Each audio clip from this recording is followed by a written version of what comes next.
So by now, everyone's heard about Israel's strikes on Qatar and Doha, shocking most of the world. Seems like even President Trump was shocked and perhaps dismayed by it. But certainly us in Israel are rejoicing. Everybody's happy, not simply because of who the strike may or may not have killed. The reports are still not so clear at this point, but simply the fact that Israel is willing and capable of striking in Qatar, targeting our enemies.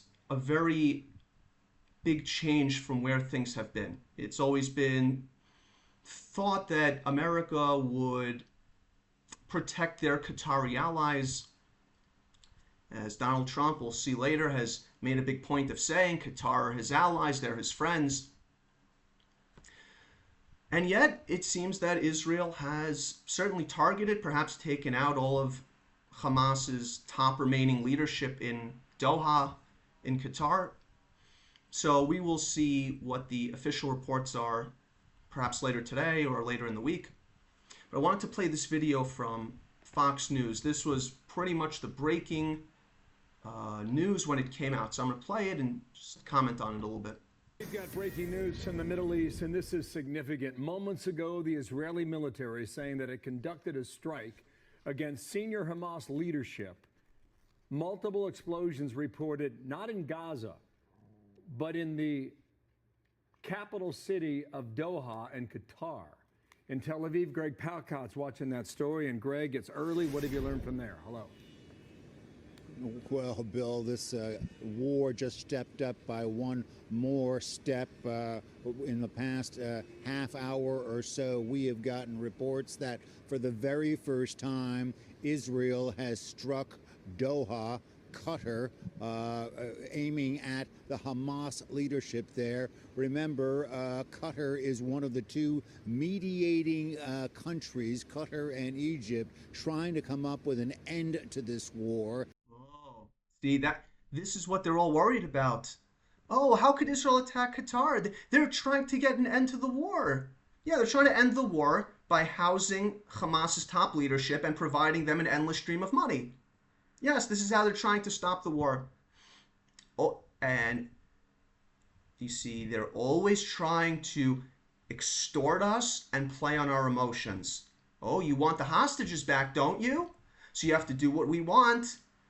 We know what that is. Qatar funds Hamas. Without Qatar money, Hamas cannot operate. They could end this war anytime they wanted to. But they don't, obviously. And all of these Arabs are using our hostages still in Gaza as this kind of emotional blackmail. Oh, if you attack us, you may never get them back. So this useful guy is also trying to convince the Jews, no, this is bad for you. But we know better. We know this is good. And now Israel has struck out at the country, but not the country itself, struck out at Hamas leadership, which away from Gaza uses Qatar as a base of operation. And according to Israeli television, and we do not have this confirmed, but Israeli media claims that 5 of the top leaders of Hamas at their headquarters was targeted by an Israeli and IDF airstrike, and they were killed. Again, no confirmation of this, but it's quite a blow. I mean, they justify it in their own statement, saying that we justify it, yeah, because terror states, state sponsors of terrorism that house the leadership of Hamas, that have completely blown up the Middle East, we've justified it in our own way. Okay. These individuals were for years members of the leadership and leading the terror operations, directly responsible for, in the words of Israel, the brutal October 7th massacre, and have been orchestrating and managing the war against the state of Israel. But Bill, I mean, we have to also understand it's these individuals that are involved in negotiations to try to end the war. You see, they're just negotiators. What did Israel do? Oh, they're just negotiators. That's all they are. It's Israel that is stopping the hostages from coming back. Thank you, Fox News. That they are talking to the other side. They are talking to the United States. They are in a safe country specifically for that reason. They're in a safe country so Israel doesn't attack them. And as Ronald Reagan said when talking about Libya, the heads of Hamas, they counted on Israel being too scared to attack Qatar, and they counted wrong. We have a note from Trey Yingst, who spoke to the officials in Qatar, and they condemn in the strongest terms the cowardly Israeli attack. That's their... Yes, it's cowardly. Unlike 2 days ago when Palestinian gunmen shot up a bus stop in Jerusalem, unlike that, which all of the Arab world, all of it is running out there calling that heroic. That's heroic, but a military operation like this, that very few countries could pull off, including the United States, that's cowardly, of course. Words quoted by Trey from Qatar, the ministry affirms security agencies, civil defense, and authorities will immediately begin to respond. So Qatar, as you can imagine, not too pleased by this. Hamas, not too pleased by this. Of course, this comes, Bill, at a very crucial time. There is yet another proposal for a ceasefire, a hostage handover, a Palestinian prisoner exchange. A Palestinian killer jailbreak onto the streets of Israel, you mean? Yeah. Oh, nuts. We missed that opportunity to empty our jails of Palestinian killers? Damn. Coming from the Trump administration, and this has got to put paid to that right now, Bill. Okay, so Greg, stand by with us in Tel Aviv. Trey Yingst joins us live. He's covering the war in Ukraine. Live in the capital city of Kyiv. And Trey, the thing that's critical about the leadership for Hamas operating out of Qatar and not Gaza City is that they were living big lives. And that's really been one of the backstories on this war ever since Israel went back into Gaza. Your reaction now and what it could mean for this war if indeed they have been taken out in Doha today. Yeah, Bill, Fox News can confirm that the Israelis were behind these strikes targeting the Qatari capital of Doha, specifically the Hamas leadership, Khalil Ali and Zahir Jabarin. We're talking about 2 out of 5 of the top Hamas leaders that are currently in Doha. And I want to take you through the tick-tock of how these individuals came to power in Qatar, leading the Hamas political bureau from hundreds of miles away from Gaza. This all started last summer when Ismail Haniyeh, the leader of Hamas, was killed by the Israelis in the Iranian capital of Tehran. After that took place, Hamas consolidated their power in Qatar to continue leading operations inside Gaza and the West Bank. And according to initial reports, operations, i.e. terrorism. But let's continue. Khalil al-Hayya and Zahir Jabarin were the 2 targets behind the Israeli strikes today in Doha. And again, the Qataris are immediately coming out and condemning these strikes against their territory. The country's spokesman for the foreign minister says the state of Qatar condemns in the strongest terms the cowardly Israeli attack targeting the residential headquarters of several members of the Hamas political bureau in the Qatari capital of Doha. This is very significant, Bill, because when we step back from this, these were the individuals at the negotiating table. And there it is. There it is again. They're just negotiators. Don't you want your hostages back? So you should let these Hamas financiers and funders and strategists, you should just allow them to just skate away free. Don't you want your hostages back? And I'm very happy, very, very pleased to see that Israel is not simply bending the knee to this kind of international extortion. It's not just from the Arabs. Trey Yingst and all these guys, don't you want your hostages back? So I'm glad to see Israel is not playing into this game. That is a very good thing. These ongoing conversations to try and get the remaining 48 hostages out of Gaza. And now there are major questions about who will lead those negotiations. And Greg, we don't care. We don't care. How about you give them us our hostages, or we'll continue to take out all of these Hamas members and funders of terrorism? How about that? This is Dana. I wonder about the element of surprise here, because we woke up this morning to news that Bibi Netanyahu and the Israeli government have told Gaza to evacuate. And so that operation looks like it's happening. And in the meantime, you have the Hamas leaders who have been kind of sitting pretty there in Qatar. And the element of surprise here could have been something because they had their eye off the ball. Absolutely. We were sitting here in our bureau, and all of a sudden we're seeing smoke on the horizon from a shot in Doha. Now, look, I am not some kind of geographer or anything. He's saying he's in Tel Aviv and he can see smoke in Doha? I don't think so. Again, I can't say this definitively. From Tel Aviv all the way through, past all of Saudi Arabia, down into Qatar, he's going to see the smoke? That seems far-fetched, but okay. Utter surprise about what was going on, opening up another front. Remember, Israel has never struck Doha, has never struck Qatar. Qatar is a safe ground, a neutral ground, a mediating ground for this whole operation. Not anymore. Not anymore. Nowhere to run, nowhere to hide. And really one of the key players in any possibility that a peaceful resolution of this crisis could come out. As Trey noted, yes, these individuals were orchestrating a lot of the bad stuff going on in Gaza, but they were also... Yes, it's true, they were orchestrating all of this terrorism, but... So the public face of Hamas, and they were dealing with Egypt and Qatar and Steve Witkoff and other individuals. You see the game? You see the game? One side commits the terror, the other side is the face. Oh, we're negotiating. No, they are the same. There is no, oh, these are the terrorists, these are the negotiators. They are the same terrorist entity. And I'm glad to see that Netanyahu and the chief of staff and the defense minister said, yeah, we don't care, we're not playing this game. Excellent to see.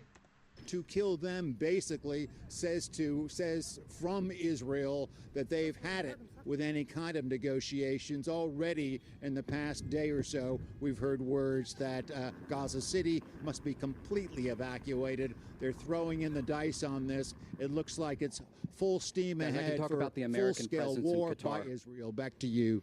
Okay. All right, gentlemen. Thank you. Greg Palcott and Trey Yings both working that story. I think it's worth pointing out that the video we're watching right there is in Qatar. It's daylight still there. And Israeli media in some corners are reporting that President Trump gave his approval for this hit. And if you remember, on Sunday en route to the U.S. Open, he put out one of these warnings on True Social about Hamas and the Israeli government accepting the terms. Otherwise, you'll find out soon what happens. Just a pair. Hamas and the Israeli government?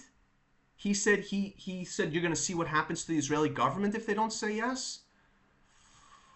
Now that doesn't sound like an ally at all. Okay.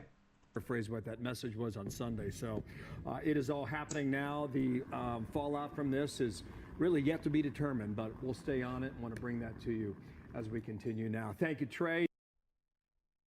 So very interesting stuff. Let's go to, let's see what we have here. I just wanted to see if we could, yes, this is the video. Let me see if I could play it. The beginning is a little bit choppy, but this was taken on the ground in Qatar. I think it might be worth watching. So let me just roll it back. Let's see, is it going to play for us? I don't know. I'm not sure this is going to play for us. Okay, well, let's see. We can see if we can come back to it, but yeah. So we'll have here Donald Trump, right? The White House. Netanyahu told President Trump he wants peace and he wants it quickly. That's what Netanyahu said. Let's see. Assured the leaders in Qatar that this would never happen again. Did he say that? We'll see this also. Donald Trump assured the leaders in Qatar this would never happen again. How could he make that assurance? Has Qatar agreed to stop funding terrorism? I'm not aware of that. Are these individuals the end of the entire Qatar terror story? This will never happen again? And what's Donald Trump going to do about it? Shoot Israeli fighter jets out of the sky? Is that what he's saying? The Prime Minister of Israel and the Prime Minister Netanyahu agreed to that. The president told that to the Emir and the Prime Minister of Qatar, and the president also overstressed the importance of peace in the region in his conversation with Prime Minister Netanyahu as well. Because Israel is the obstacle to peace, right? And Prime Minister Netanyahu told President Trump he wants peace and he wants it quickly. That's what the president expects to happen. The president is very clear in the statement that he just had me read, and you will all see it out on True Social very shortly, I am sure. The whole world will see it. He wants all of the hostages released out of Gaza, and he wants this war to end. Those are very two clear directives that the president is making very clear for the entire world. You know, Donald Trump and the rest of these people conflating the entire war that we're facing with only the hostages. This is kind of ridiculous. As we just saw, Israeli civilians were all shot up at a bus stop in Jerusalem. We get drones and missiles from Yemen, funded by and provided by Iran. We got Egypt building up a massive army in the Sinai. Peace is going to happen because there's some hostage deal? That's how this is going to work? Donald Trump here from Truth Social. I'll try to make it a little bit bigger. This morning, the Trump administration was notified by the United States military that Israel was attacking Hamas, which very unfortunately was located in a section of Doha, the capital of Qatar. I don't know why that's very unfortunate, but all right. This was a decision made by Prime Minister Netanyahu. It was not a decision made by me, which I'm glad to see. I'm not sure why he's trying so hard to evade responsibility. It could be the $1 trillion investment pledge from the Qataris to the United States. Maybe. Unilaterally bombing inside Qatar, a sovereign nation and a close ally of the United States that is working very hard and very bravely taking risks with us to broker peace.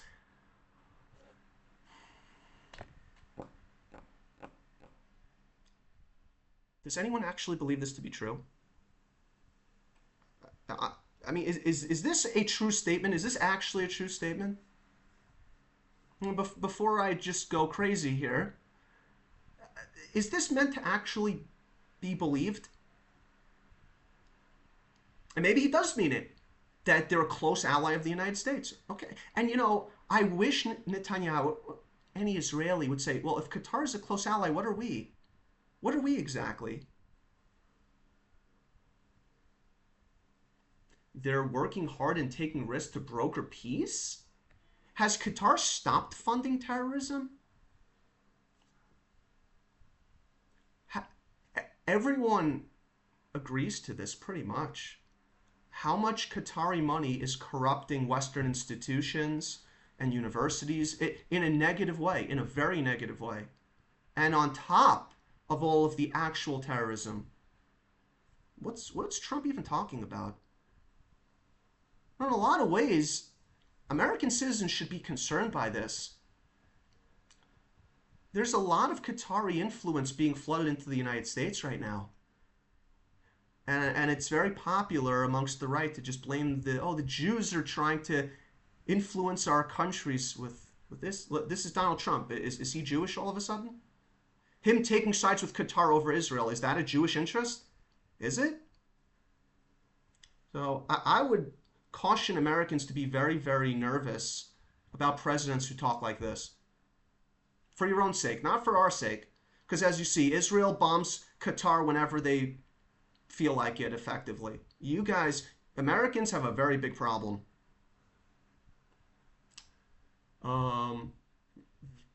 Now, this unilaterally bombing inside Qatar does not advance Israel or America's goals. It doesn't advance Israel's goals? Really? Eliminating the top leadership of Hamas does not advance Israel's goals. Donald Trump is taking a lot of liberties here, speaking on our behalf.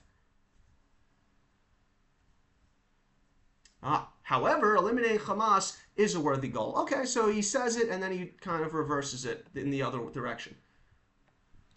I immediately directed Steve Witless to inform the Qataris of the impending attack. Unfortunately, too late to stop the attack.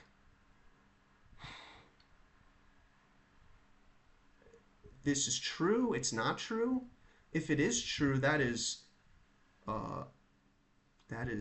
should be extremely worrying to Jews and Israelis, that the president has warned our enemy, Qatar is our enemy, about this attack. That's very troubling. Is he lying? For whose benefit is he lying?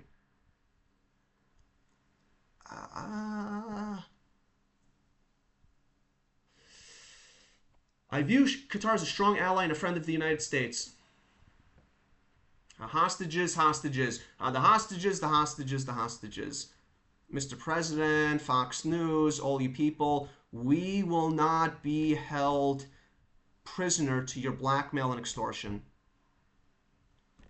We have a country and we're moving forward and we're destroying our enemies wherever they are. Don't tell us about hostages. These are the people that took our hostages. Don't tell me about it. Qatar is working for peace. Okay. Tell that silly story to somebody else. Trump to Qatar, nothing like this will happen on your soil. Like we said, it won't? Says who? The United States is going to step in and stop an attack again? Now, as I said in the beginning, the reports of who exactly was killed is unconfirmed. We don't know. We don't know. Let's just say they survived. That's that? That's the end? If it's true, it means that Donald Trump is actively protecting our enemies in Qatar. So what are we really talking about here? I'm not even going to get into if this is in America's interests or not. That's America's business. I don't think it is, but this doesn't concern me. I am Israel first. Is this really a position that we can accept? And I will ask a very simple question, and I think people should really think about this very hard. Imagine if Donald Trump was in the position that we are in right now. Because what is the position? It's very simple. We in Israel, we have our greatest ally, the United States, that we rely on for a lot. They've kind of forced us to rely on them by forcing us to cut off all of our other relationships, but it's what it is. It's what it is. I do find it funny that Americans say, well, you don't have any other allies. I said, yeah, because America stepped in and said you can't have a relationship, a true relationship with France, with China, with Russia, with other countries. So they forced the situation, and now they look and say, hey, you have no other allies, you have to be with us. So it's a very cute little game. A game in which we're going to reverse soon, but for the time being, it's a cute little game. But just imagine Trump was in our position. Imagine Trump was faced with an ally, singular ally, for the reason that I said, and that ally was courting our enemies. What would Donald Trump do? What would he do? Would he sit there and say, oh, America, we love you, we'll never leave you, you're the greatest? We know that he wouldn't do that because he hasn't done that. Consider what he did with NATO. When NATO countries basically stopped paying their bill and the United States was footing the entire bill, what did Trump say? He didn't say, NATO's important, we'll fund it no matter what. That's not what he did. The opposite. You know what he said?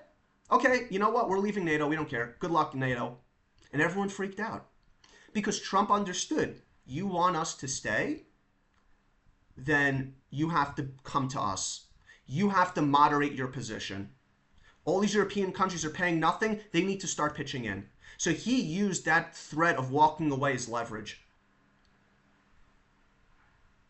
So, in my opinion, if Israel wants to actually get the United States to be faithful to Israel and not jump into bed with our enemies, which is what Qatar is. There are very few Israelis that would say, no, Qatar's not our enemy.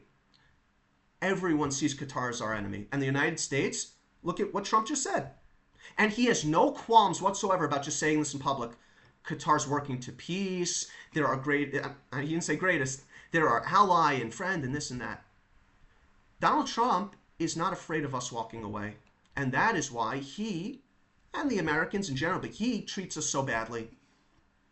So, to all of my Jewish friends out there and Israeli friends, maybe it's time at the very least we started speaking with other countries and courting other countries, because if the Americans are going to take advantage of us like this in a way that is really shameful, frankly, it's really, really shameful. We can sit and say, America really coordinated and it's just a trick and all these things. Come on. Come on. You don't need to make statements like this if it was all just a trick and coordination and whatever. You don't need to do this. You need to, because guess what? Where's Qatar going to go? Where are they going to go? Where? They need the United States. Yeah, everyone says, well, Israel has to do what the United States says. Qatar is so dependent on the United States. The U.S. could literally snap its fingers and say, hey, you do this. And Qatar would say, okay, boss, you got it. They have nothing. I mean, they have money. They have cash, sure. And by the way, this cash, this oil, could be blown up by Israeli jets in about 5 minutes. And you know where all of Qatar's cash goes? Up in smoke. So these guys are not the untouchable. Oh, we can't do anything to Qatar. America's petrified of Qatar. Are they? And why? So there's more to this story going on. To me, it looks like double dipping. That's what it looks like. So that commentary aside, great day for Israel, great day for the Jews. Very good day. We had terrible terror attacks 2 days ago, and we have this wonderful day today. And may the wonderful days continue. And may we be only looking at one action after the next that is truly Israel first.